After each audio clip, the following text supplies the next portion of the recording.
السلام عليكم البنات، كي دايرين؟ لاباس عليكم؟ المهم بغيت غير نفكركم بهاد القراشلات اللي كيجيو زوينين اولا القرص. راه فايت حطيت لكم فيديو، راه تيجيو ناجحين وزوينين ومفشفشين، تتخليوهم تيخمروا مزيان وكيجيوكم خفافين. المهم راه فايت لي يعني المقادير حطيتهم لكم، غير بكيلو ديال الدقيق راه كتخرجني واحد الكميه اللي هي زوينه، بحال 2 طاوات وشي 6 الحبات اخرين. المهم تتخرج كميه كبيره وتيجيو زوينين. يشوفوا الطريقه، انا نحط لكم الفيديو تحت من الشورت. ايوا المهم تجربوهم، راه كيجيو خفافين وزوينين وما فيهمش ما فيهمش الحليب، راه كتبان ما فيش الحليب البنات، غير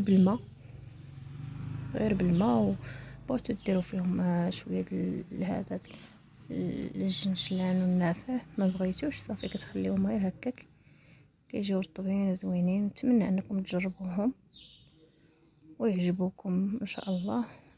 بالنسبه للفران تنقصوا عليهم مزيان، كيطيبوا مزيان من التحت، عاد تهبطوا الطاوه لتحت عاوتاني وتشعلوا عليها من الفوق باش كيعطيوكم هذيك اللمعان ديال الطياب، وكيطيبوا من كاع الجوايه كيجيو زوينين.